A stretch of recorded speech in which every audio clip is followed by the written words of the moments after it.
Sourkidsproductions. What's going on, folks? This is Alec from Thefinaldrive. Make sure you like and subscribe right up here. Enjoy the show.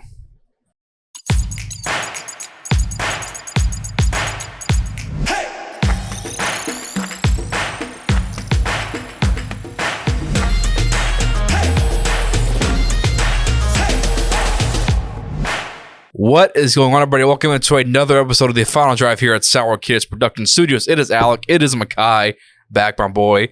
We have DeAndre via Skype, all the way from the crib, Yes, rocking the Kobe hoodie on the third year anniversary of Kobe Bryant's tragic passing. We got Kenneth over there doing all the magic. I feel kind of bad. He's working a little too hard today, but he made it work for us nonetheless. So super appreciative of that to get DeAndre in here with us, gentlemen. Obviously, a very big week in the NFL conference championship weekend. We got Mahomes versus Burrow part 2. We got Jalen Hurts, who didn't look so hurt after all, and the Brock Purdy story continues for the 49ers. Obviously we'll get into that later on, but first let's do a little divisional round recap. Obviously tons of great games. Some more fun for others. Obviously on this very show last week, we I think me and DeAndre picked the Cowboys to come out and beat the 49ers. Javante was the one who picked the Niners and rode with Brock Purdy. He proved right. But before we get into that game first, let's start with the first game of divisional round weekend, which was, I'm pulling it up right now, the Jags Chiefs, right? So Jacksonville made that a game for pretty much its entirety. You saw a lot of good things for Trevor Lawrence and Doug Peterson. Like, the future is bright in Jacksonville, I feel like. They just ran to the buzzsaw that is the Chiefs at home. Do you guys have any thoughts on the Jaguars or the Chiefs? I mean, I'll just say I think the future is bright in Jacksonville. Just seeing how close they were to, just how close they were throughout this game with Kansas City. You saw the fight that this team put out, especially with a lot of its young talent. So I give them props moving forward. I think especially you look at their offense right now. And how much Trevor Lawrence has progressed from year 1 to year 2, and with Doug Peterson as head coach, and hopefully adding someone like Calvin Ridley, who at one point was viewed as a potential top 10 receiver in this league. So I'm really looking forward to seeing what the future is for Jacksonville moving forward. I think they're going to be a team that really challenges in that AFC playoff race. Yeah. Go ahead, Miguel. Oh, yeah, Trevor Lawrence. I mean, he's definitely taken some strides. He's definitely not the trash bag I thought he was. For sure. We talked about that last week. We talked about you last week, actually. Hey, after that game. Is he still your QB5 in that draft, Makai? He QB3. He QB3 now. Oh, okay. But he beat those trash accusations. He's decent. He beat the allegations. He beat the allegations. Doug Peterson beat those allegations as well. Showed that he is competent. And I mean, obviously they've been drafting decently well. I mean, some guys have fallen into the lap, like a Devin Lloyd out of Utah. I was a big fan of his game. He played really well this season. Getting Christian Kirk, giving him all that damn money. Them loose ass hands. Anyway, I'll leave him alone. But it worked out. He played he lived up to that contract so far for this year. Yeah. I think at the end of that contract, though, we'll be like, 10 year, 10 mil a year max. Either way, for sure. The Jags took great strides, but if Mahomes' ankle would have been a little weaker, they might have pulled that out. Honestly. Yeah, I don't know. Yeah. I don't know, man, because Chad Henne pulled a 98-yard touchdown drive. So leave it to Chad Henne. Chiefs were just fine. Leave it to Chad Henne. But I think both the points. Hey, Alec. Yeah. Hey, Alec. Where was that when he was in Miami? Where was that shit? Non-existent, because the Dolphins were non-existent at that time. Jesus, man. But both of you guys make great points. I think the Jaguars not only have drafted well, but look at the free agents they brought in this year. We talk about Christian Kirk, Evan Ingram, who, Ingram had his own questions coming out of New York. That was a guy who looked like he kind of lost his way. Zay Jones. And all three of those guys were key parts of their offense for the entire season. I mean, the big comeback win from the Chargers alone, all of them had over 60 yards and a touchdown at least. And again, I think for Trevor Lawrence, a guy who at the end of the tunnel was sitting there talking to every teammate, dapping them up, hugging them, and, guys telling Lawrence, hey, we got you, you're good.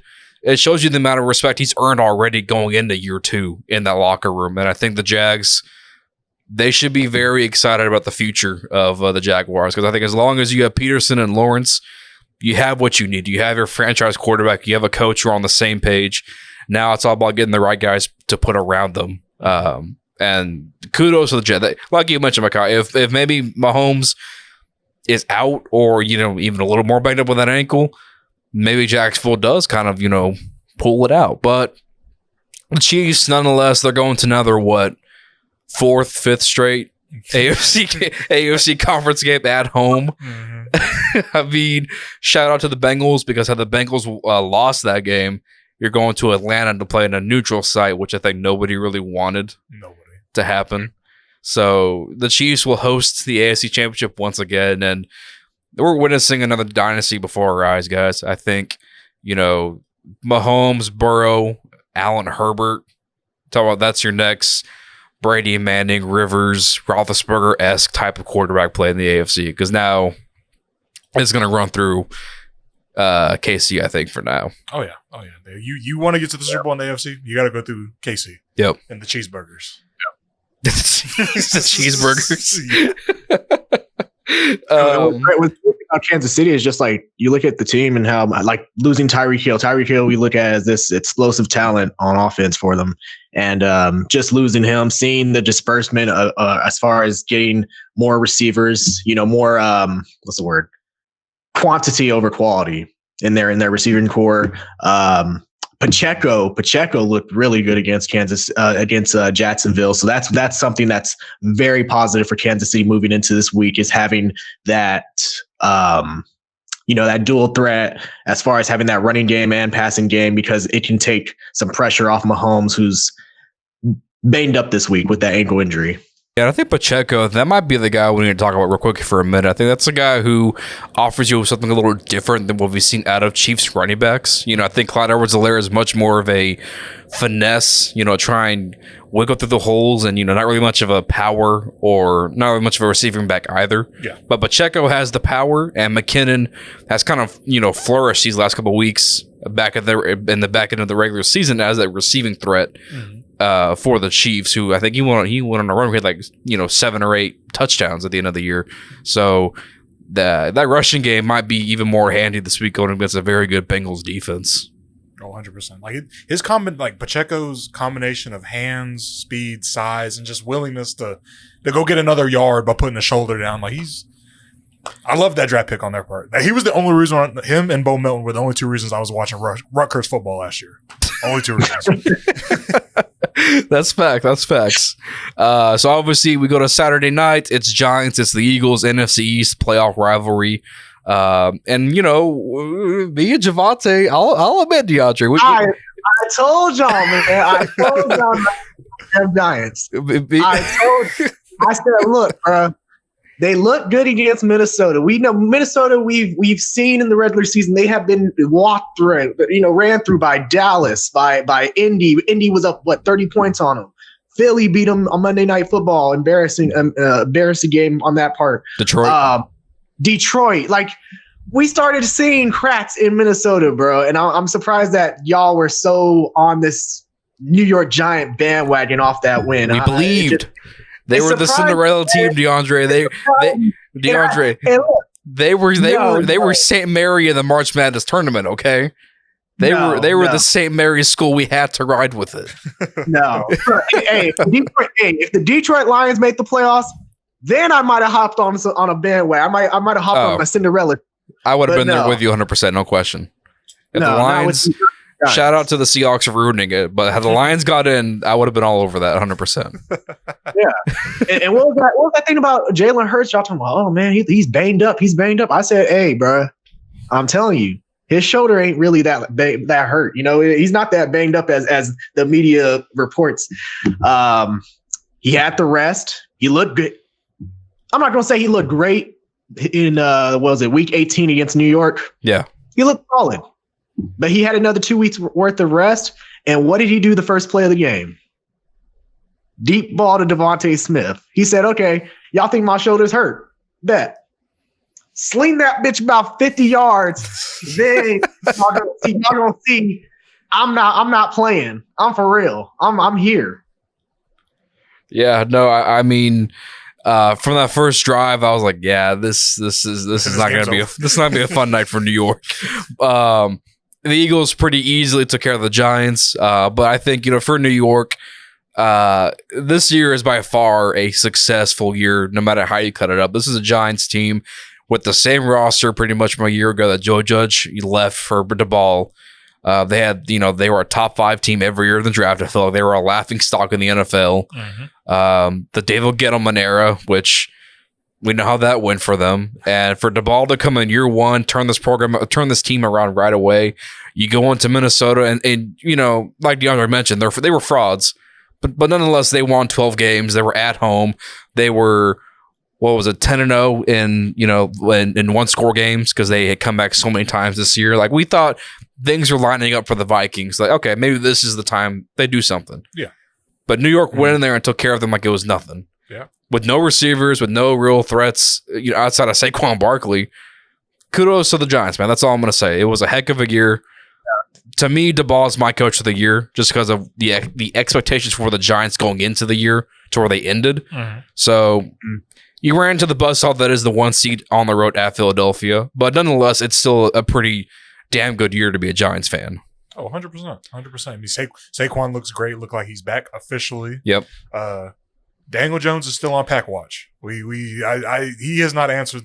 To me, he doesn't deserve a long. I'd give him a 1 year, 2 year. He's deserved to come back for sure. Yeah, he deserved to start next year. Yeah, but that does not keep me from looking at a franchise guy in this draft. 100%. I'm not content with what I see. Yeah, that's fair. I don't know. This draft, I probably wouldn't look at a franchise guy. Next year, for sure. I just think, I don't know, man. I just think getting another quarterback, you kind of got Daniel Jones kind of on this positive wave. He has kind of the locker room, the team behind him, the coaching staff seems like they're behind him. I feel like if you're drafting another guy, you might ruin him. I don't know. Kind of similar to Carson Wentz and Jalen Hurts. I mean, it worked out, but I don't know. Yeah. What y'all's opinion on that? Yeah, I mean, if I'm New York, I certainly have to at least invest in some weapons around him this offseason.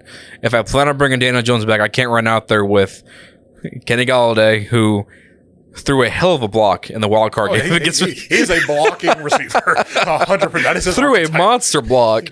But I can't run out there with Golladay and, Hodges was a cool story, but, at the end of the day, you can't rely on those weapons around Daniel Jones. You have to invest some talent at the receiver position to try and see what you really have in him, because it's not fair to judge him on as a passer this year alone.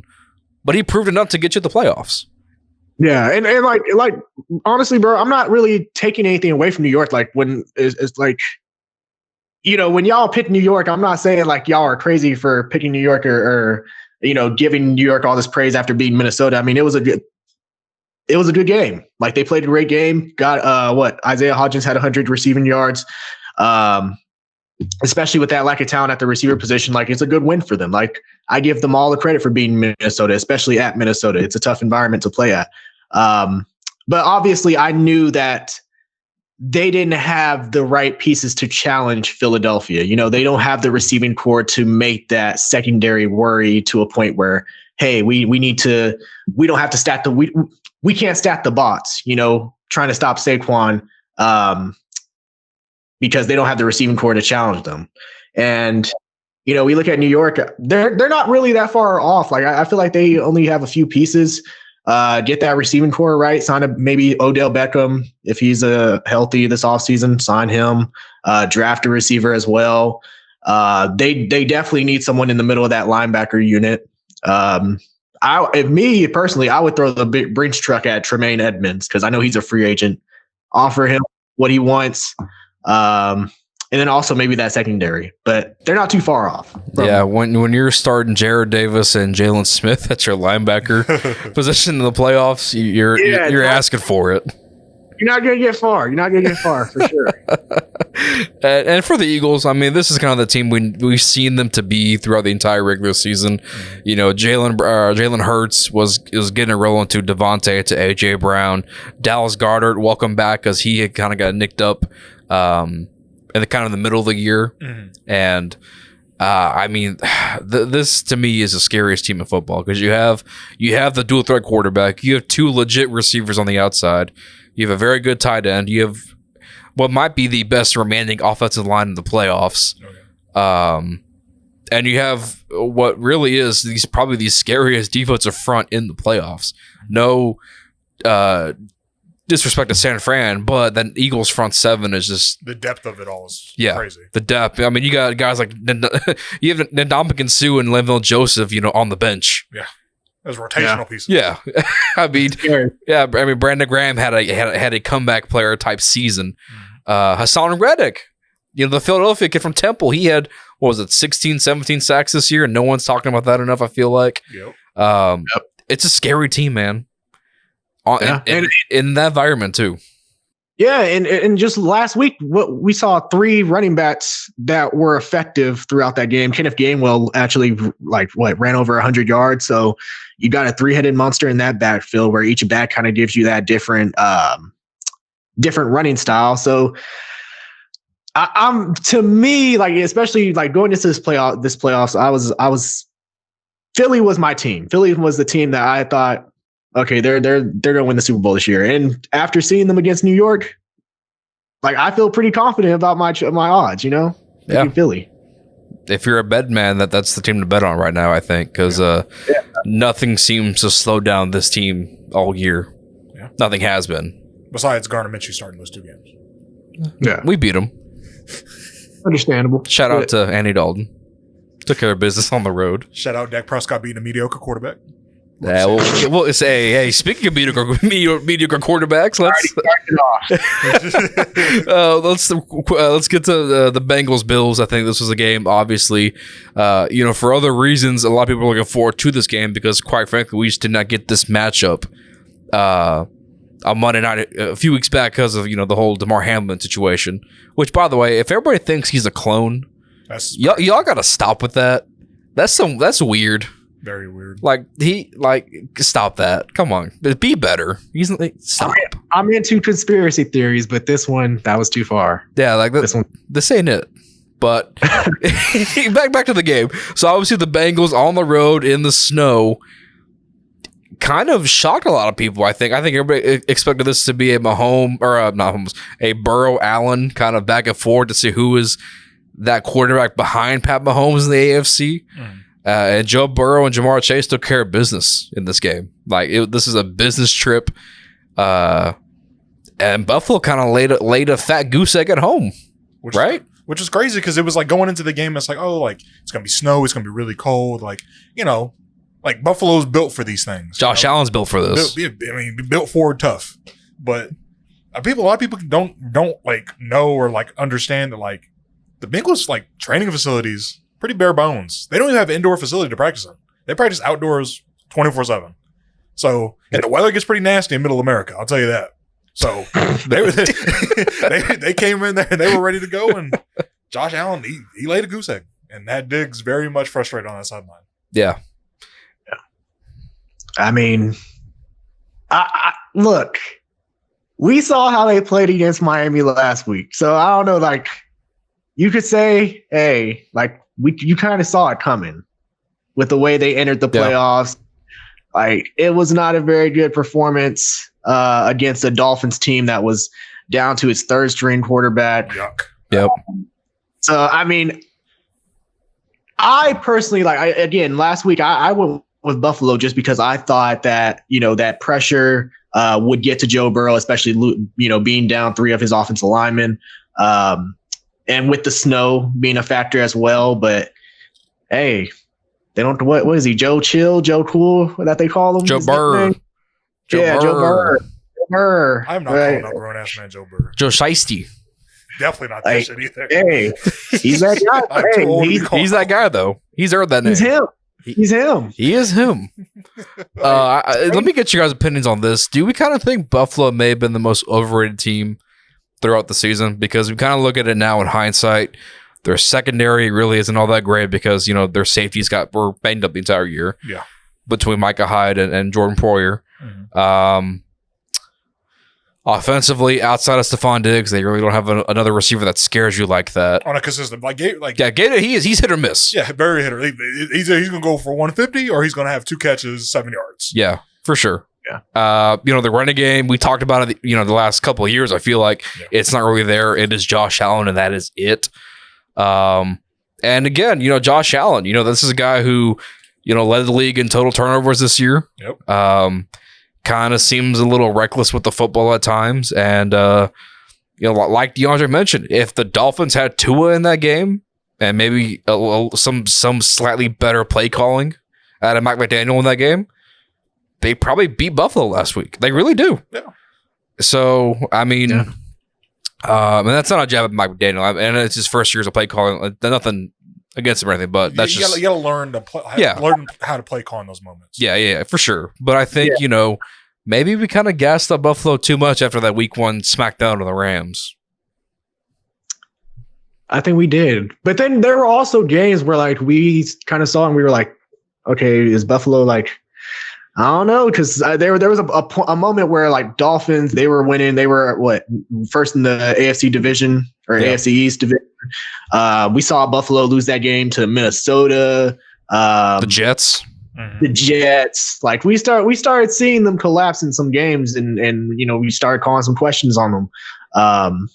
So I don't know, man. I do think that losing their secondary, Micah Hyde being out for the whole year, Jordan Poyer missing a little bit of this year as well. Tre'Davious White coming off that ACL.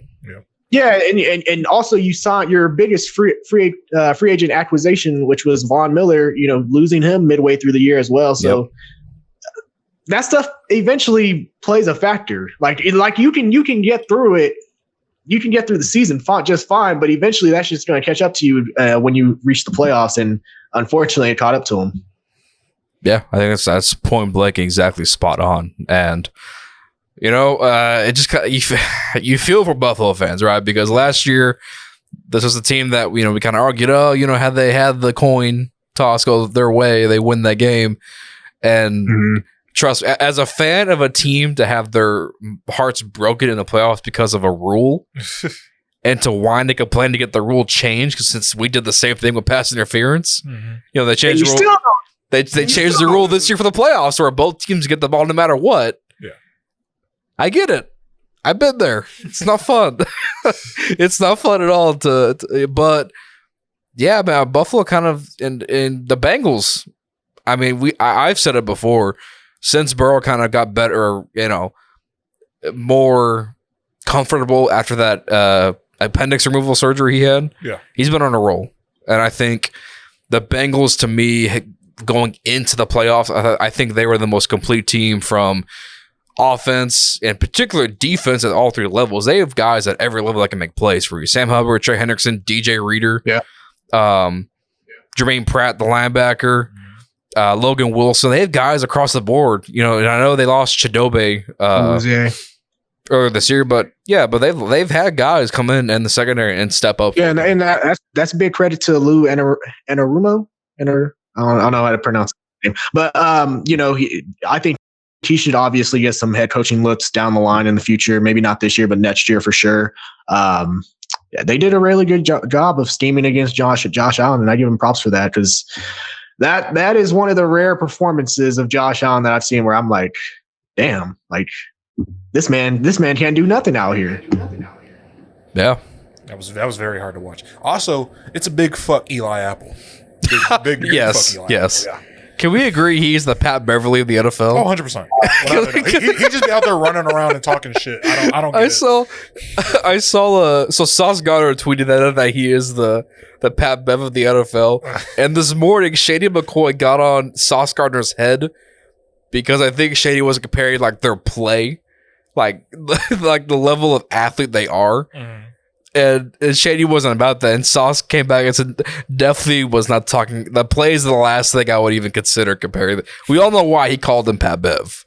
Yeah. We all know. That's just trash. And he just runs his mouth Yep. for no reason. I'll take fake tough. We took him in, and treated him well. And then he pulls shenanigans like this. Should have let his ass rot. We should have let him right after New York. He deserved all that slant. Landon Collins was on something in New York. He was.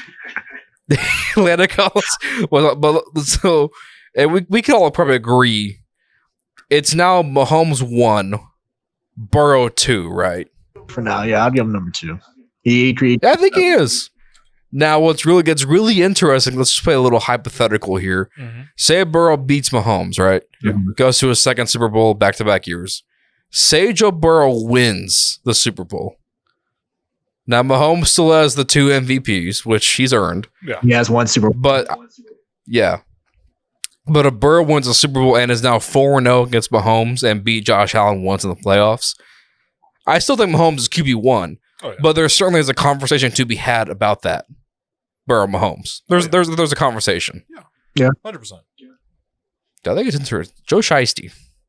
Joe Parker. I mean, you can always say like who's the better quarterback, like who is the better talent, who's the better quarterback, and then you can always look at it as like who has the better Hall of Fame career, who has the better Hall of Fame resume. So if Joe Burrow wins the Super Bowl, then he probably would have the better resume, just considering that he beat all those guys. He beat the Josh Allens, he beat the Pat Mahomes. So I think that's something that kind of differentiates it, you know?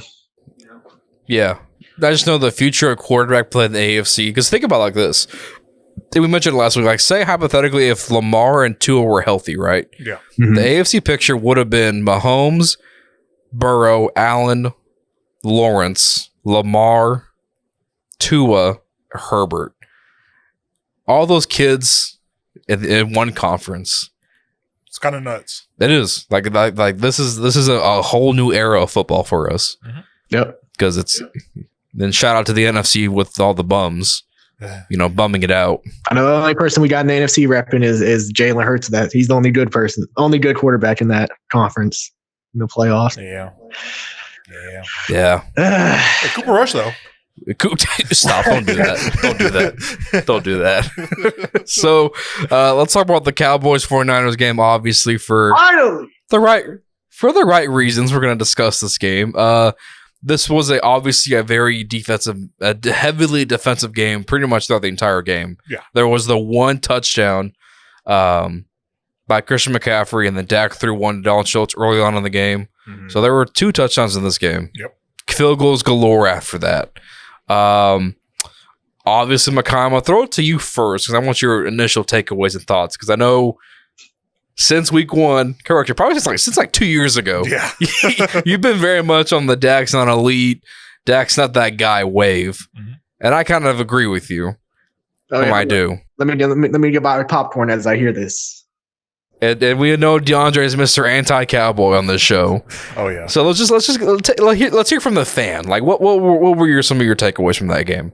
I mean, I think the team outside of Dak Prescott played good enough to win that football game. Like everybody did their job. Brett Maher got blocked a little low. It's not his fault. I'm not blaming the kicker. I'm blaming the $40 million quarterback at the end of the day.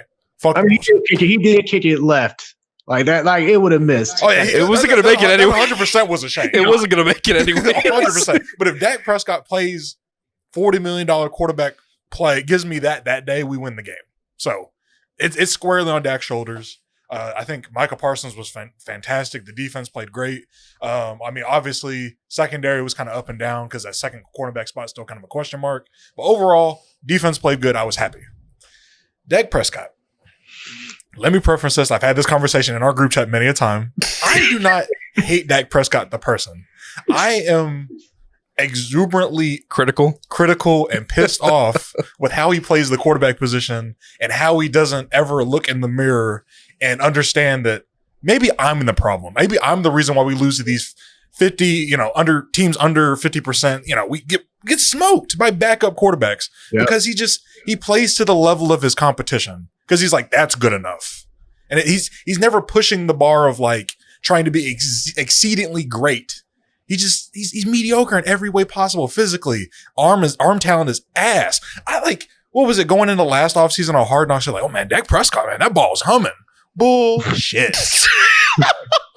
Cut that shit out. Hey, DeAndre, he put his arms on the hips. He says, that arm's humming. It's bullshit. I mean, and then like when he scrambles, because he's a decent athlete, and yeah, he can run over a little corner. Did it at Mississippi State. Fun to watch. But he plays scared now, like with the lower body injuries he's had, and the injuries on his hand. Like he plays, which I mean, you don't want your franchise quarterback pulling a Josh Allen every week. Yeah, well, I mean, considering what like his injury was, like I would be pretty scared to take off and run and try to stiff arm a defender again, like he did against I can't think of the cornerback that injured him, but that New York Giants game, like that was a scary injury that you want to try to avoid as much as possible, like recreating that, Yeah. Oh, 100%. I don't like the fact that he never goes down. I'm not big on that. Like I want him to get 6 yards and go down. It's like take a negative play, get 5 yards, and we'll fight to live another day. But he never does that. He's boom or bust 24/7. And then the accuracy issues, like on that play where CD had beat Fred Warner, beat him deep. Oh, the big deep, yeah. Yeah, he had him by a step. Instead of putting it over the top, so where CD can use his length and his catch radius to lay out, catch the ball first down in the red zone now. Instead, he puts it on the inside, the only place where Fred Warner has a fucking chance to be in the way. Yeah. And then, God forbid, he looks a little bit to his left up the seam. T.Y. fucking Hilton's wide open. The third down, right? Yes. Yeah, T.Y. was wide open up the seam. I remember that. And then, to your other point, the big pass to CD. If Dak hits it over the top and hits CD in stride, that's a touchdown. That's a touchdown. But instead, it was such an awkward, like CD made a heck of a catch. That's what it became. But CD had the corner beat to where if you hit him in stride, that's a touchdown. That's 6. Yep. But you laid it in there to where he has to almost come back with both hands to reel it in. Mm-hmm. And I mean, the interceptions, and we've said this before on the show. We've all kind of said it. I've never seen a quarterback struggling so hard to read the field like Dak Prescott I'm starting to think maybe this is a coaching problem, and not with Mike McCarthy, but more of Kellen Moore.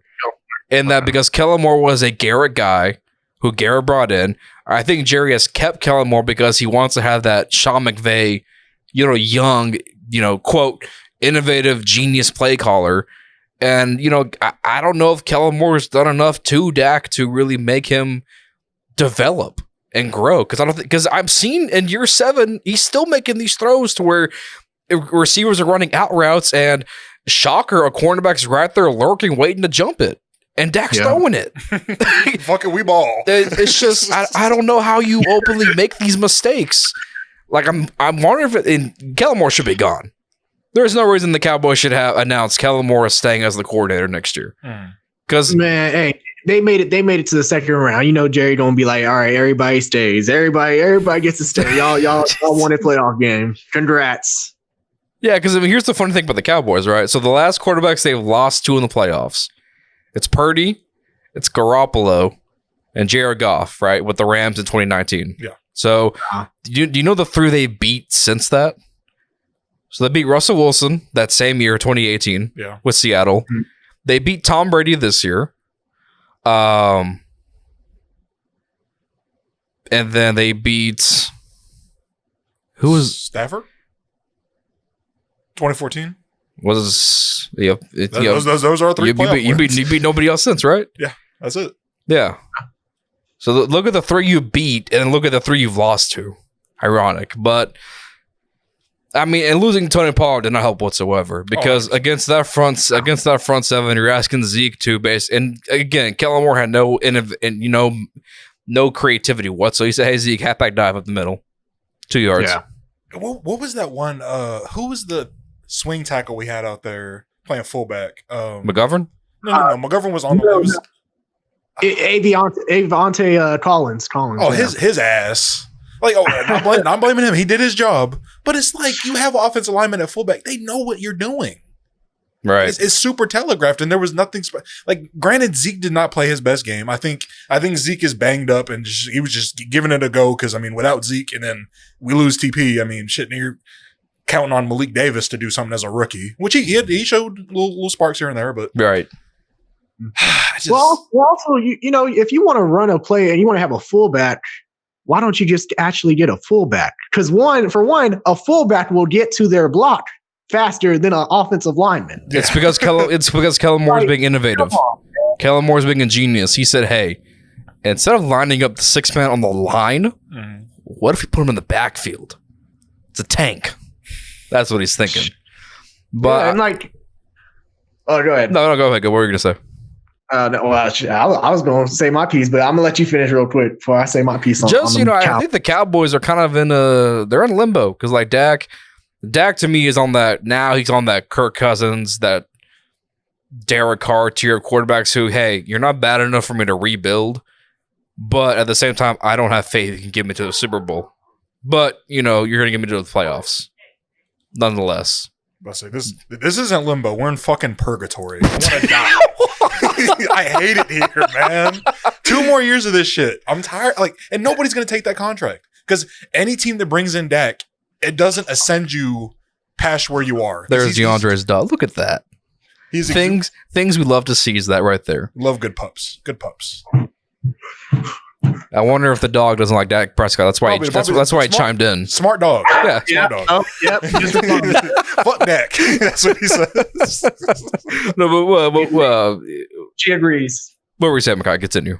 Dak is just the exuberant pile of mid, and I'm tired of watching it every week. $40 million a year mid. 2 more years. Yeah. 2 more years. Yeah, but DeAndre, I know you got that pitch ready to go. So just. Oh yeah, let me Just also one more thing. Trayvon Diggs, he had that pick. That's all I'm gonna say. He had that interception. Oh, 100%. And it's ironic. He's one of the best, ball hand guys in the league. Goes right through it. I'm glad he dropped it because if we would have won the game, all the Cowboys fans, they see Dak played good enough. If we would have won, fuck that. You're not wrong there. They would have done that. You're not. Yeah. Wrong.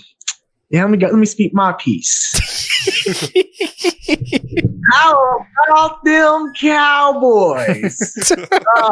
Jerry, you should have signed the damn jersey. Now your team has been cursed. He's making this personal now. It's his vendetta. You and your team will be cursed for all eternity. No, man, I look at that, bro. It's the thing that's crazy to me because I think his first 2 or 3 years, I think he led the league in like least amount of interceptions thrown. Yeah, that sounds right. Yeah. And yeah, I don't know what the hell happened. And the crazy thing is, when you look at his stats, like his worst games happen to be against zone defenses. And the Niners, they run a zone defense. I don't know how the fuck how it's taken up to this point where he still has trouble reading it. You know, it's crazy to me, bro. And going in your rate. Yeah. And as far as the whole Zeke, Tony Pollard, when I think of Zeke, like I think he could be still effective for other teams. It just depends on how they establish their offense. I just think Dallas kind of went away from that offense that Zeke ran those first couple of years, where it was run centric. And Dak was secondary. You know, he worked off the play action. He didn't really throw the ball for 30 or 40 times a game. It was more 20.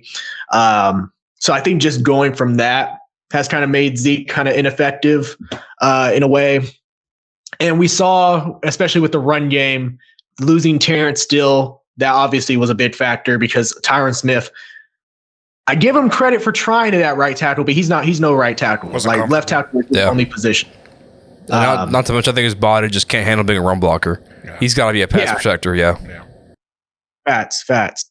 And yeah, it's crazy to me with Dak, bro. I don't know what you can really do at this point. I know there's people, calling for upgrades and saying, "Oh man, we should trade him. We should do this," but you're fucked in a way because you're just stuck in this situation where you still have him for 3 years on this huge contract. You can't really get rid of him. You're not in a position where you can get a top quarterback. And even if you do get a top quarterback, is that someone you can count on right away to lead you to a Super Bowl? Yeah. And I mean, again, like with Dak Prescott, let's just say he stays on the Cowboys. Well, he's not bad enough to where I got to blow up the team and just start over. But again, he won't get you to a Super Bowl. He just won't. Like he's in that tier 3, tier 4 quarterback. Yeah, like I said. For sure. And like going to Makai's point, because he talked about like Dak, like he doesn't hold himself accountable, and I agree. Like you look during the season, he has these games where he throws interceptions, and what does he say to the media? It's no big deal. Like during like playoffs is what really matters. That's basically how, like, summarizing what he basically said was like, hey, as long as it doesn't happen in the playoffs, it's going to be fine. We're going to be good. Well, what happened, Dak? Like, what happened? Yeah, I mean, the first pick, he threw it short. I think he thought Gallup wasn't going to come up closer. But still on that comeback. Well, that's sorry to make it. But my other point is the Cowboys relied too much on Michael Gallup to come back and be wide receiver 2 for them this year. Yeah, like I'm not gonna lie. If say what you want, but if the Cowboys had Amari Cooper in that game, they're probably gonna win because the weak point of the Niners is that secondary. We saw CD get through and expose that secondary. If they have a reliable, consistent wide receiver 2, and Amari Cooper was decent this year for the Browns. He had 8 touchdowns, over 1,000 yards with Jacoby Brissett and Watson. Had they had Amari Cooper, that probably changes things. But instead, you traded him away for a 5th-round pick, and the cap money you got from him, you didn't spend it. That's the most frustrating thing is this management traded Amari Cooper for a 5th-round pick, and they said, we have all this cap money, we're not going to use it to upgrade the team. And that's why I don't get, because as a Saints fan, I know what cap hell is. We're 70 negative every single year. But you see Mickey Loomis and Kai Hurley get the cap under. We signed a Tyrann Mathieu last year. We signed a Jarvis Landry. And in hindsight, it was going to work, but it didn't. But you see the Cowboys play conservative when it comes to the cap every year because they don't want to go out there and get the free agents because they think they want players to want to come to them. Because it's the Dallas Cowboys. It's the number 1 sports team in all the land. And no, you got to pay up. That's the thing. They don't pay up for players. They don't. Yeah. Well, 2 things I want to say real quick. Michael Gallup, like I've seen a lot of people give him hell on like social media as far as like upgrading wide receiver position. If they upgrade it and did get a number 2 receiver, they bump Michael Gallup down to number 3. Fine. I'm with it. But at the same time, it's like having an ACL injury and coming back from it a year later. Usually the first year, you're not slow. Really exactly. It's usually the second year. That's when you start feeling yourself. That's when you're 100% really. And especially, speaking of experience, like I tore my ACL in high school. It wasn't until my second year. So they still do need to upgrade the receiving core for sure. You can't have Noah Brown be your number 3 receiver. Yeah. Like he's a guy who was on the back end, 5th, 6th receiver on the roster. He shouldn't be your number 3 or number 4. And what was I finna say? Damn it, lost my train of thought. I bet you they re-signed Dalton Schultz. I pray to fucking God. I said I bet you they re-signed Dalton Schultz, knowing they have 2 competent tight ends behind them who kind of fit what they do offensively, and Ferguson. Yeah, no, what? Go ahead. Yeah. Well, no, that's actually what I just remember. It's like, it's crazy because you see a team in your division in Philly that's about that. They're 1 win away from being in the Super Bowl, but you see what Philly does every year as far as building the team, building the rosters, getting the free agent, making trades, making great picks on draft night. Like, come on, bro. I don't know how Jerry hasn't really figured it out yet when it comes to this team. I mean, Philly was kind of just in this perfect situation because you still have Jalen on a rookie deal. You don't have a running back with a crazy cap hit. I mean, Devontae's on a rookie deal. You fleeced Tennessee for A.J. Brown. Yeah, that's a guy you're paying. I mean, obviously, Brandon Graham has a cap hit. Fletcher Cox has a cap hit. But overall, like, for the most part, they kind of let go of some of the older guys and like they brought in younger guys to replace them. And you had some young guys step up and finally kind of transcend themselves into what they thought they could be. Yeah. It was the perfect situation with the money, with an owner that, fuck it, I'm going to go get what I want mentality.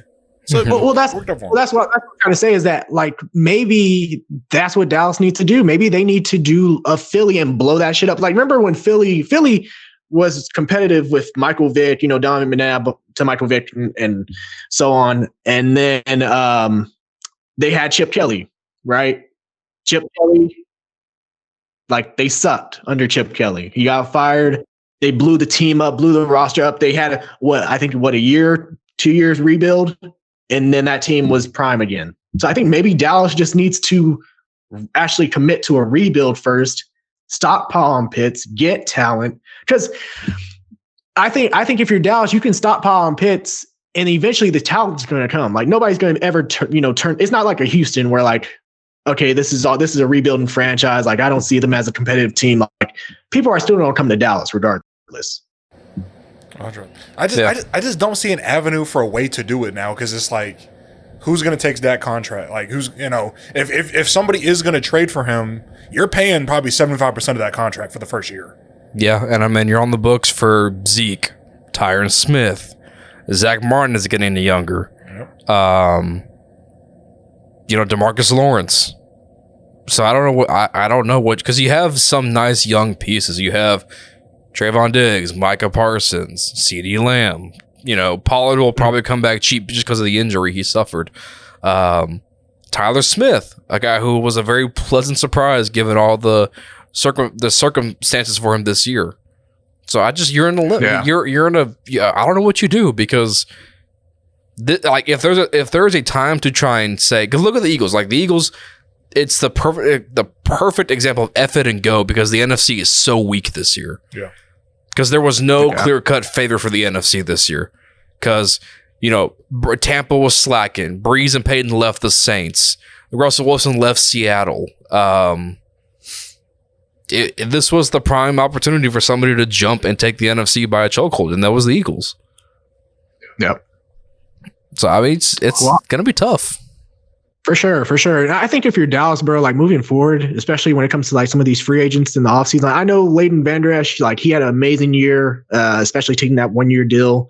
But if you're Dallas, like you got to know to restrain yourself and be like, hey, I know this guy is good, but I can get a guy cheaper that can at least be close to that level. Like I wouldn't overpay for Leighton Vander Esch. I would let him hit the market. I wouldn't overpay for him.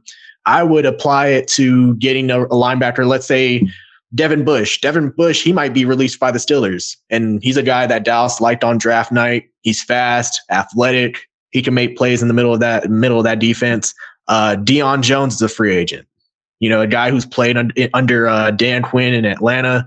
So like that's like the mentality that Dallas has to have. Like you can't overpay just because you like this guy. This guy's a great guy, great teammate, great locker room presence.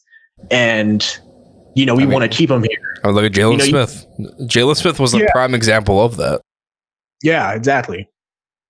I mean, like Donovan Wilson, let him go. You can probably find another cheaper safety in free agency or the draft. Like that's the approach you got to have. Yeah, and I mean, and that's another big question. If you're Dallas, what are the odds Dan Quinn comes back next year? Oh, he's gone. Because Dan Quinn's gotten looks at Denver and Arizona, and he's interviewing with the Colts today as well. So who knows if Dan Quinn goes? Because at that point, it might be either if you're going to keep Quinn, you got to fire McCarthy and make Quinn your head coach. Yeah. That might be what it comes down to. And I don't know what you do for Dallas. It's going to be an interesting offseason for them. I'll long one. Because and you got the Zeke thing too. Zeke has openly said he wants to take a pay cut to stay, but again, even at a pay cut, yeah, I mean he's gonna have to. But again, with the pay cut, a guy doing what he does, I just don't know if it's gonna work. Especially with Pollard coming off the broken fibula, he's gonna have a long recovery process. Yeah. So it's tough, and I mean, and you have serious questions at the quarterback position. Yeah. Let me ask y'all, what do y'all think of Mel Kiper suggesting that Dallas draft Bijan Robinson in the first round? Pass. So I don't hate Bijan, but I hate that. To me, I think now the NFL running backs no longer are that first round value. Yeah, like running backs to me, like unless it's a transcendent Zeke or Saquon when they came out, like when Zeke and Saquon came out back to back. Those were guys. Those were generational talents. Yeah. And I think Bijan could be the same, but he's not a top 10, top 15 pick. Like in the 20s, I could see that happening. Yeah, I agree. Honestly, I don't even look at running backs in free agency like that. I'm always like, hey, bro, you can on a middle draft. Like I saw people talking about, oh, Miami should go get Saquon Barkley. I'm like, bro, we are limited in cap space as it is. We need other positions. We need offensive line. We need defense. We didn't get a running back in the middle of the fucking draft. Like, why are we over here talking about Saquon, bro? Like, he's great. He can help the offense for sure, but we got so many other needs. Bijan, I think RB1 for me in this draft is Jahmyr Gibbs. I'm so fascinated with just like he doesn't have too many miles on his legs. I love his ability out of the backfield. I love his burst. I mean, he truly reminds me of like a Alvin Kamara with a 4.4 type burst, and it's really impressive. So he's RB1 just because of his ability to be more than just a straight downhill runner. The Bijan is amazing. I love his finesse. The only thing about him is I'm not. He's hit or miss. Hit or miss. There's a lot of miles on his legs. Yeah, and I'm just. I mean, I'll even throw you. I think the other Texas running back, Roschon Johnson. Yeah, I think that's a kid who, I mean, working at KRLD, we play Longhorn games, so I listen to Longhorn games. And Roschon is a kid who I think has almost all the same qualities as Bijan Robinson, but it's just he plays behind Bijan Robinson, and he just didn't get the opportunities. He'll play the Senior Bowl, so we'll see what he does there. But I think Roschon is a guy who certainly could, if he has a good week, that might be a guy I would take in the later rounds to be kind of a guy I would look at. Oh yeah. Yeah, it kind of sucks just with the running back market, especially in free agency, because you have guys like Miles Sanders, you have Saquon Barkley, David Montgomery, some of those guys, Kareem Hunt hitting the open market, but then you have a deep draft class where you have Bijan Robinson, you have Jahmyr Gibbs, Zach Evans out of Ole Miss, Devin Achane out of A&M, Sean Tucker from Syracuse. Like, it's a heavy draft class in the running back department. So I think that. Oh no, I was gonna say I think that will factor a lot of teams as far as being hesitant to sign one in free agency. Yeah, for sure. It's gonna be an interesting draft class for the ever evolving changing of the running back position.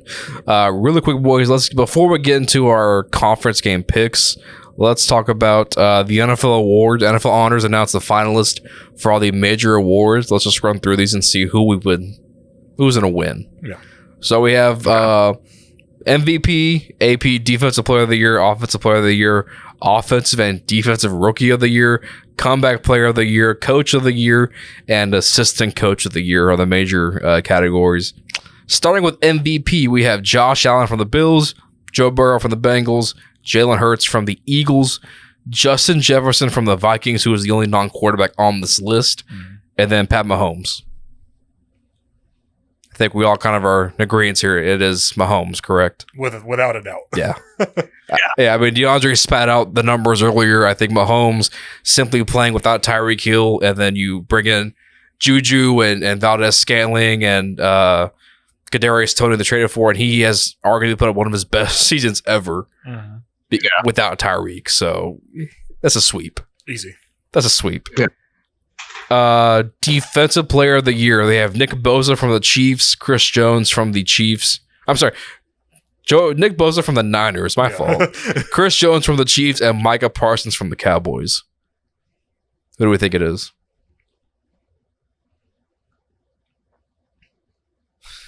DeAndre is struggling so hard not to say Nick Bosa right now because he doesn't want to say Nick Bosa.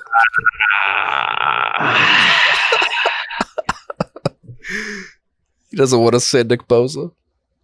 But I don't know, bro. Nah.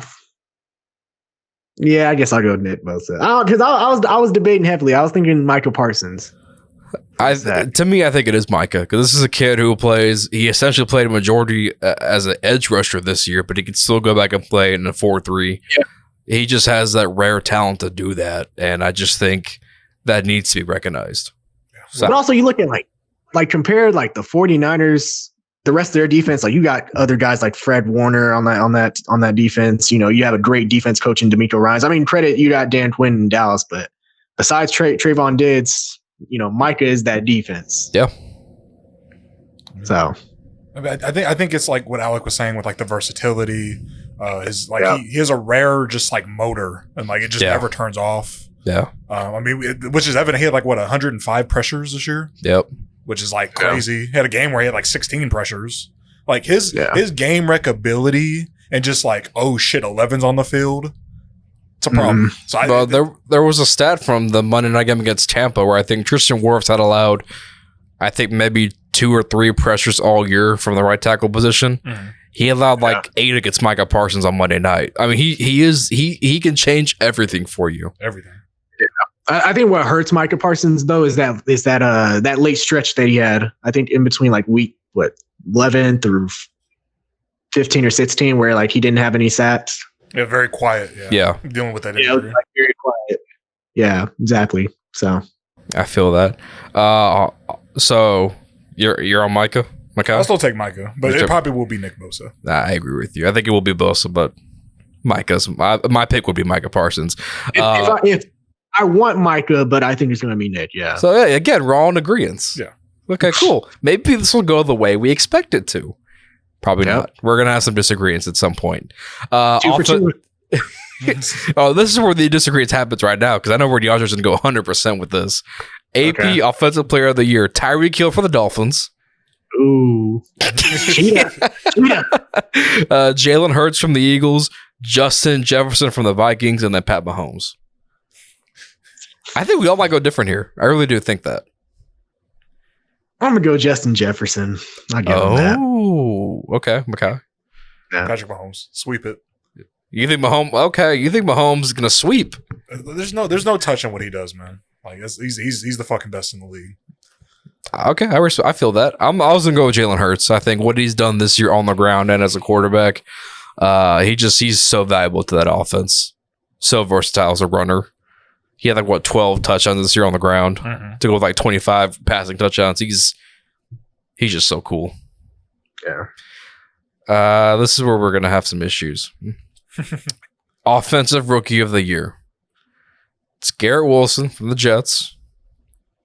Okay. Kenneth Walker from Seattle. And after 8 games in the regular season, Brock Purdy has been nominated. That fucking had me disgusted, dude. Now, I'm gonna just say, Kenneth, you're gonna make this a short. I'm just gonna tell you right now. This is gonna be short worthy, I promise you. Now, you see the beanie I'm repping right now. You can't, DeAndre, but just know it's black and gold. Chris Olave should have been in this nomination easily. Yeah.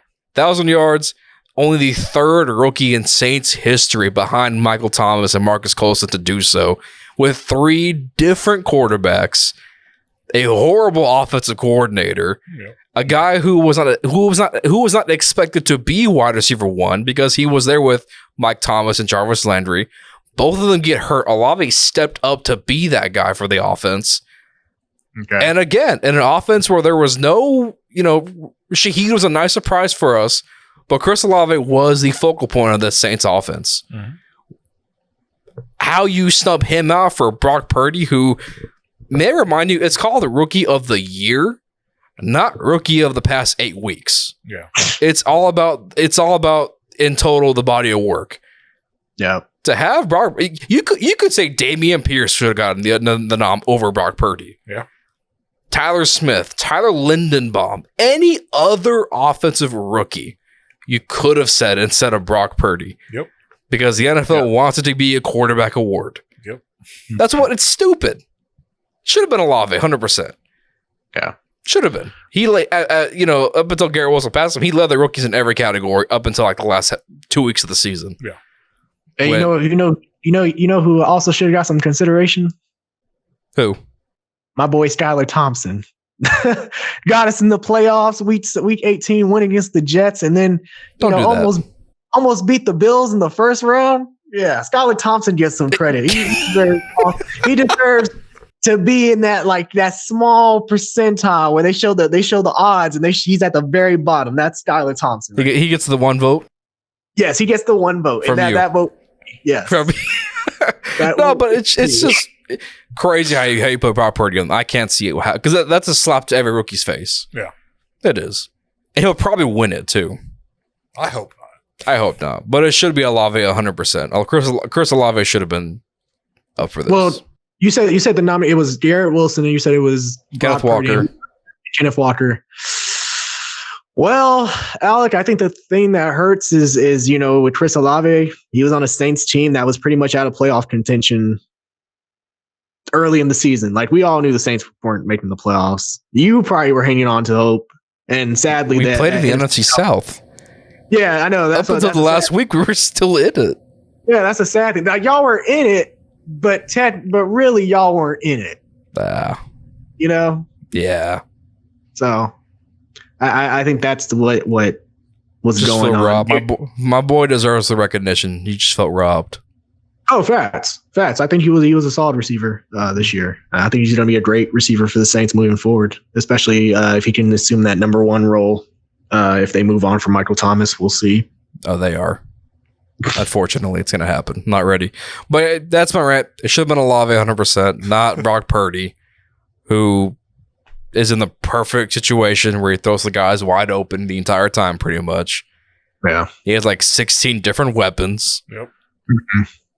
And all the DBs he throws to drop interceptions. So, kudos to Brock Purdy for NFL Rookie of the Year. Having said that, I picked Kenneth Walker to be my Rookie of the Year. Ooh, okay. I picked Walker. No fumbles, over 1,000 yards. He was a force. Yeah. I'm gonna go Garrett Wilson. I'm gonna give him that. I'm gonna go Garrett Wilson. He had some. It's not even like great games, but like he had some memorable moments in games. Like you look at that game versus Cleveland early in the season. With Joe Flacco.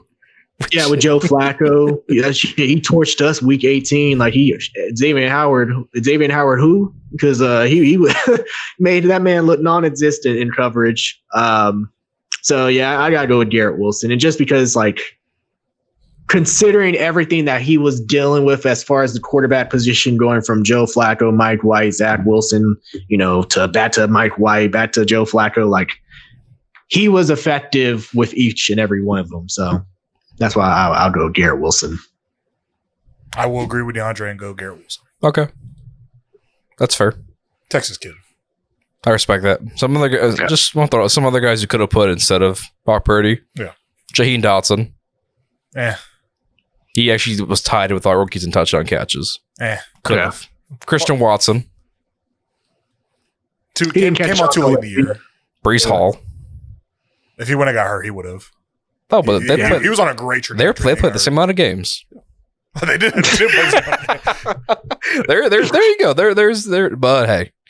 They had to throw a quarterback on there. They couldn't throw anybody else because Kenny Pickett sstuck. Threw what? 5 touchdowns and 7 interceptions. Yeah, Malik Willis had 2 carries. 2 carries. I mean, he didn't throw a lot of passes. Fuck Mike Vrabel. So we ride that bus until the wheels fall off. Fuck Mike Vrabel. Okay, so NFL Defensive Rookie of the Year. The guys up for this actually might be a toughie. We have Sauce Gardner from the Jets. Aiden Hutchinson from the Lions, and then Tariq Woolen from Seattle.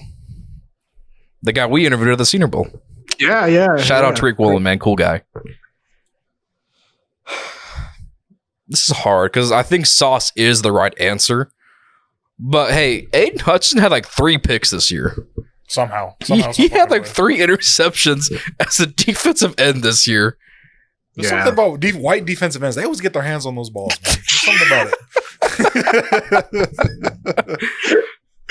But it would be cool to see Aiden win it because I think he faced a lot more questions coming in than Trayvon Walker, because Aiden was the guy who, and we said it before, he was the guy who was all high motor and that was it. Yeah. But he showed you something this year. He's more than that. Yeah. But I think Sauce is the right answer because Sauce, what he did historically, you just don't see rookie corners come in like that day one and do what he did. Yeah. So I think it's Sauce. See, I can't pick any of those corners because it's I don't know. If I picked Sauce, Tariq did pretty much what Sauce was doing. I think he had more interceptions than Sauce in general. I'll probably go with Aiden just because again the 3 pits is impressive at that with the amount of stats and What is pressures a they had. defensive lineman? Just how? Yeah, they do it, bro. They just work for me. He'll be a part of that Detroit Lions team, like making the next step up next year. 100%. Yeah. Oh, Yeah. facts. So who you picking, Makai? It's for me. Aiden Hutchinson was cool, but I'm gonna go with the guy that like he was just out there by himself, like for the most part. Like him and a bunch of other him and another rookie. I'm going Tariq Woolen. Man. Oh, look at you! I was always enamored with the size, the ball skills, like his makeup speed. Like he does take some chances in coverage, but that 4.3 equalizer out there. I mean, again, a kid that size should not run that fast as a corner. It should be illegal. Yeah, that shouldn't happen. But Seattle found their next lockdown corner, I think. In the 5th round, too. Yep, from UTSA. Yep. And can we just shout out Seattle for that draft class that shout out both those teams, Seattle and the Jets. They both had stellar draft classes from top to bottom. Yep. I mean, look at Seattle. They had Charles Cross. They had Lucas, the other tackle.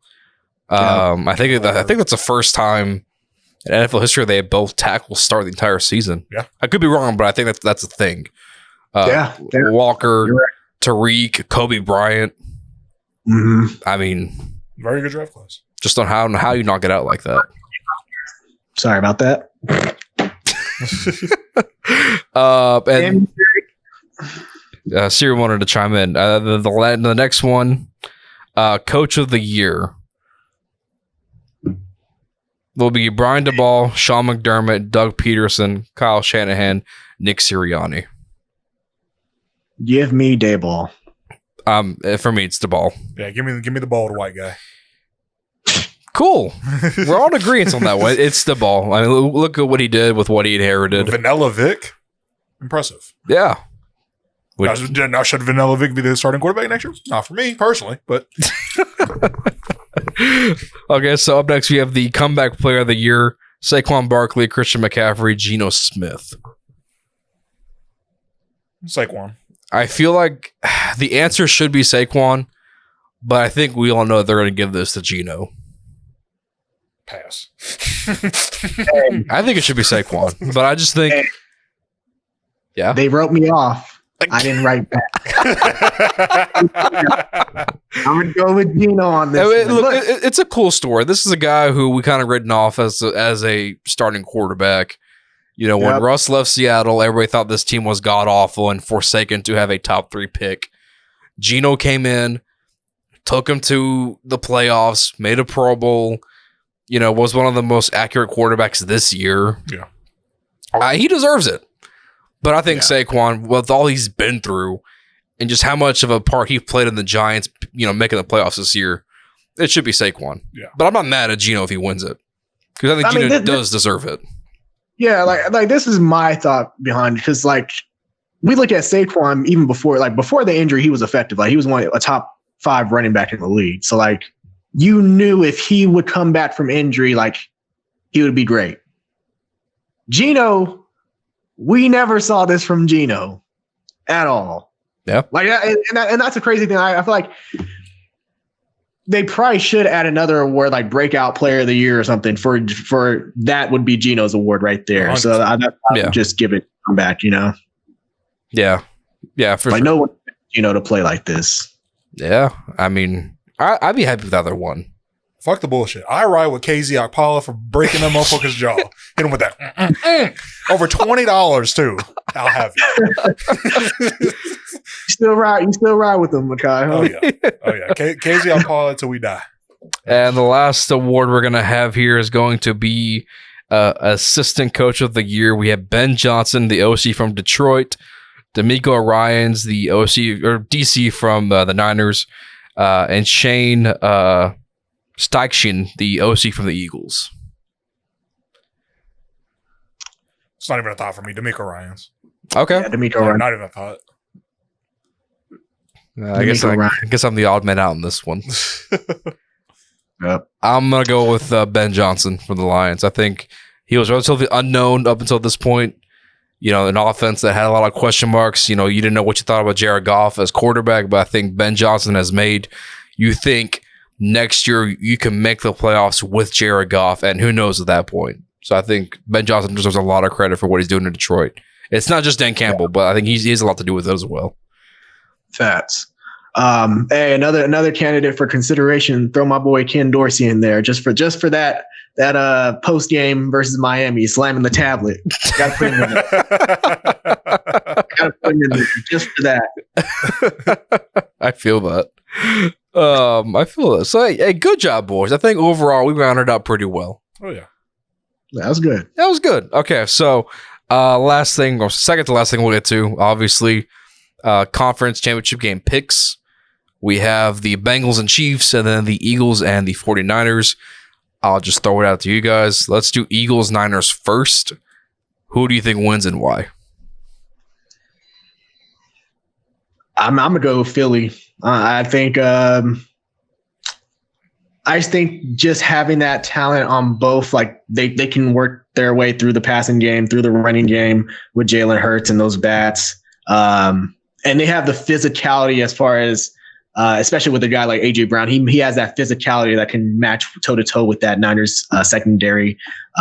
So I got Philly winning this one. I actually think Philly might win this one by 2 touchdowns as well, like more than 2 touchdowns at least. Okay. Yeah, I just really like Philly in this one. I like their defense. I like what those corners can do, Darius Slay and James Bradbury. And I feel like this will probably be like the first. Well, Brock Purdy had a pretty average game against Dallas. Like he didn't do anything special against Dallas, but I think Philly is for sure going to be the game where like we're going to see like those rookie errors, those rookie mistakes from them. Yeah, I think with everything DeAndre just mentioned, I think I'm going to go with the Eagles as well. Playing on the road in that kind of environment. Jalen Hurts, another week of rest. It looks like he is good to go. And again, the weak point the Niners have in that defense is the secondary. We've seen DK Metcalf, Tyler Lockett expose them. We saw CeeDee Lamb do it last week. Look, man, those 2 receivers with that run game off the play action is gonna be lethal. Give me, and it could very well be a game where Philly gets up by 2 touchdowns and it's over. Because we just don't know if Purdy is built for that yet or not. Oh, yeah. I'm going to go Eagles, but it's going to be closer than what people think. Just because I think that zone defense gives Jalen a little worry. Because coming from watching Jalen a lot in college at Alabama and then coming to my school, Oklahoma, for a season, Jalen kind of has a little Dak Prescott in him when it comes to zone coverage, and he stares down his receivers at times, and he kind of leans on his arm a little bit more than he should. I could see Jalen turn the ball over twice in the game. The Niners keeping it close just because that's what they do. They feed off of the other quarterback making mistakes and they capitalize on them. I can see this being a field goal game. I can see it. Okay. I take the Eagles though, because fuck Brock Purdy. Hey, it's a good thing Javonte isn't here for this, DeAndre.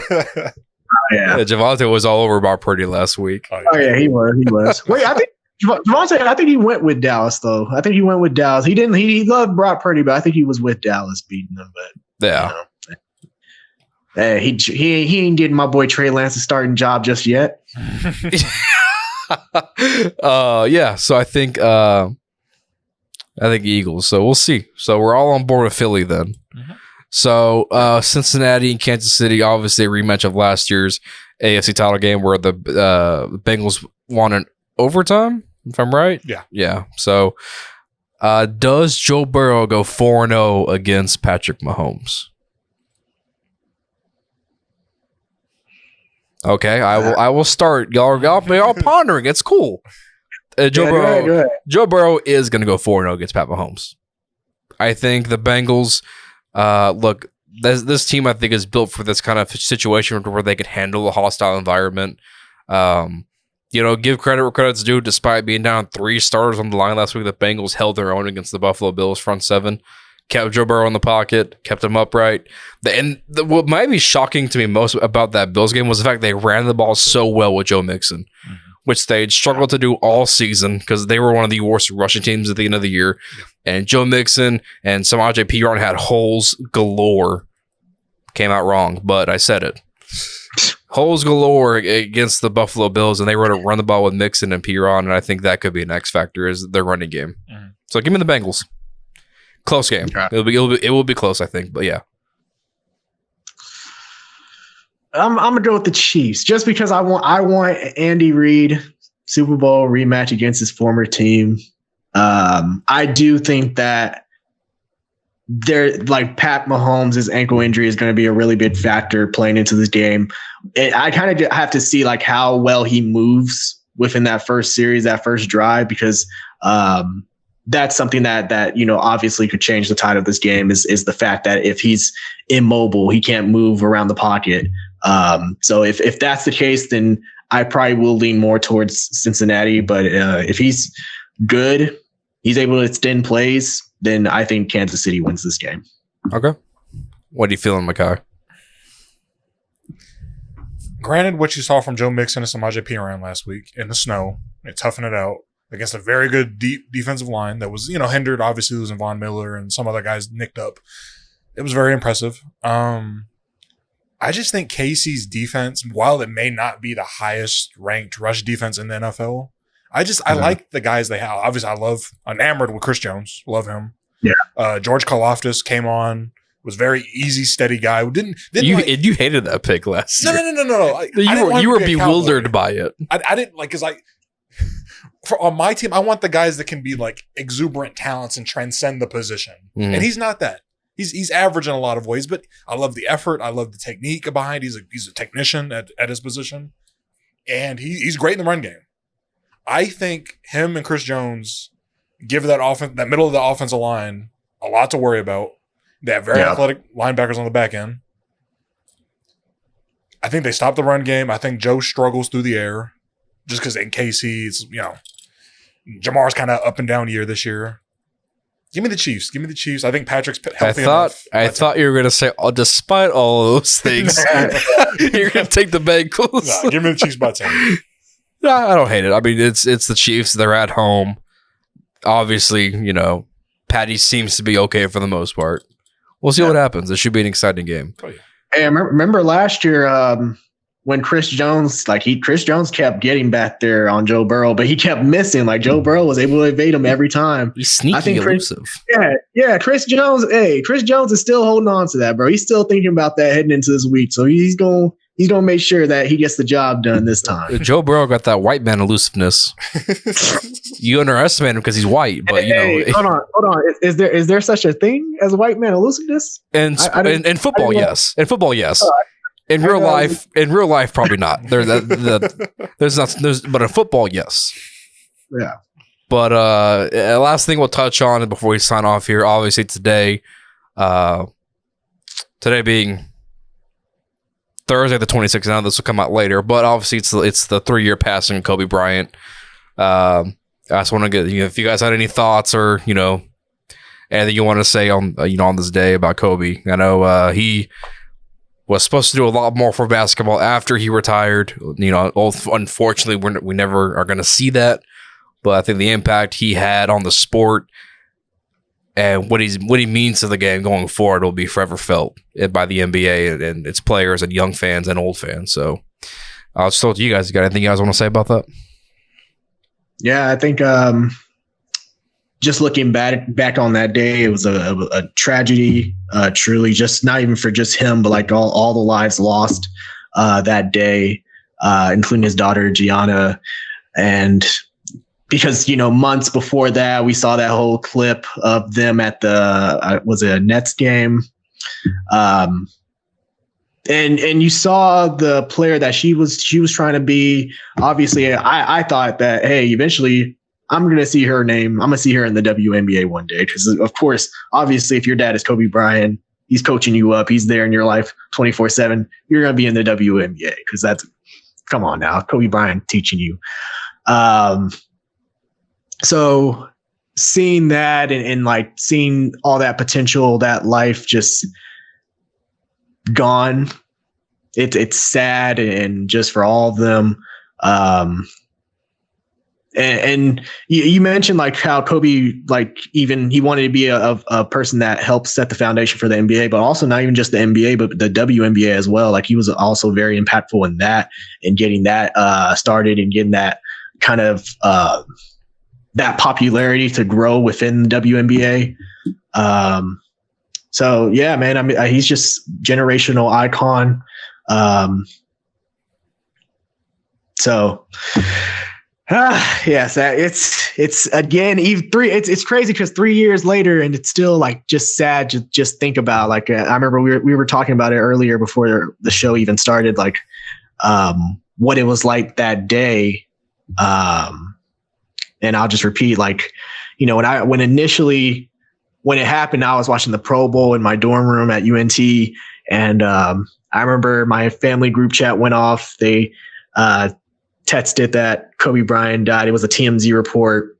And when it comes to my family and TMZ reports, because I remember my aunt posted a TMZ report that Eddie Murphy died in a skiing accident a few years ago, and that was like a whole hoax. Oh, TMZ. So I know TMZ. You can't really believe him. So I didn't believe it at first, and then it didn't really hit me until the ESPN or not ESPN. Yeah, when the ESPN announcer said during the Pro Bowl that Kobe Bryant passed, and that's when I was like, oh my God, like this really happened. And yeah, it's crazy because like Kobe is a player that I didn't even really like that. Like I despise Kobe because, you know, he pissed me off. But as far as competitor, I always respected him. Right. So like, you know, like he was one of those players. Like I didn't like him just because like he seemed arrogant. But again, like if I went into sports, or if I was playing football or playing any type of sport, I would have that same mentality that he, you know, plays with. Mm-hmm. The Mamba mentality. The Mamba. You got any thoughts there, Makai? Oh, it's just like to go off what DeAndre said. Like I wasn't the biggest fan of Kobe Bryant like when I was a kid, because it was like the intensity was scary. The Black Mamba, when it came out, it was a lot to see as a kid. And me being a Celtics fan as a kid, I was like, man, fuck Kobe Bryant. But like as I got older, he got older. You know, got to his later years. Like I started to see like, and you really look around the league and like see. He really had that Michael Jordan GOAT, just like imprint on the game, not just the game, but just like the world. Yeah. Because his biggest thing was like, there's always going to be somebody bigger, faster, stronger than you. But you know, at the end of the fucking day, you're not going to outwork Kobe fucking Bryant. Yeah. Yeah. And that's something you can take into life, no matter what you do, whether you're a delivery guy, a salesperson, like just be the best version of you. Don't worry about that shit. Just grind, put your head down. God, I'm getting emotional. I miss Kobe, man. I fucking miss him so much. I think DeAndre's dog misses Kobe. She came back in. We started talking about Kobe. Yeah. Hey, it's also it's funny thing because Makai, you brought up the Celtics. Like as a Bulls fan, I couldn't stand Kobe either because you know, especially you know when I heard like, oh, he changed his number to 24 because he wanted to be one up Jordan and all this shit. I'm like, I just always thought to myself back then, like, who the fuck does this guy think he is? What the fuck? Like this little shit. Who does he think he is? And so yeah, I know what it's like, Makai. Oh yeah.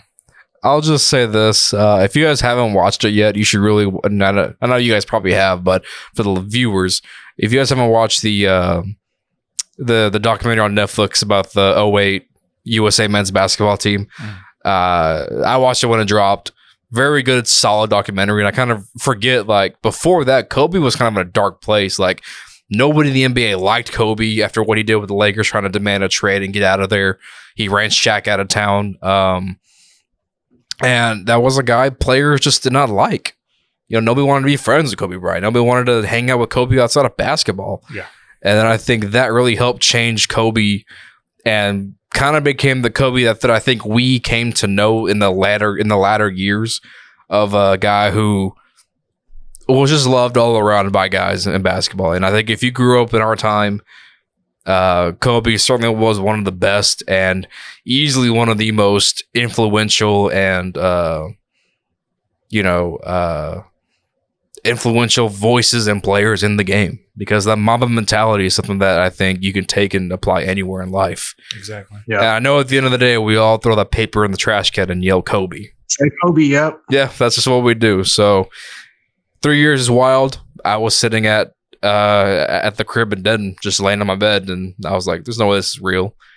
And then I turned on ABC News, and there it was. I was like, damn, And I didn't like Kobe like that, but I think everybody kind of feels like we didn't like him like that, but you respected him for what he did, what he stood for, kind of the man he became. So, yeah, it's kind of shocking 3 years later, here we are. But I think it's a good way to end the show here, gentlemen, on Kobe Bryant. And we'll be back next week to talk about the conference championship games. We'll have the Super Bowl coming up in a couple of weeks. That's going to be tons of fun to get to. We'll see who's playing in that and break it down for you guys. And until then, this is the Final Drive with Alec, Makai, DeAndre, Kenneth behind the computer doing all of his lovely work. Always appreciated as always. And DeAndre's dog, who apparently is a Kobe fan, but not a Dak fan, as we've learned. We love that dog. We have learned is it a he or she, DeAndre? Her name is Bailey. Bailey. So Bailey is a Kobe fan, but not a fan of Dak Prescott, which I think we can all agree. It's a good way to go by life. Yeah. So until then, folks, you're going on with the Final Drive. See you guys next week.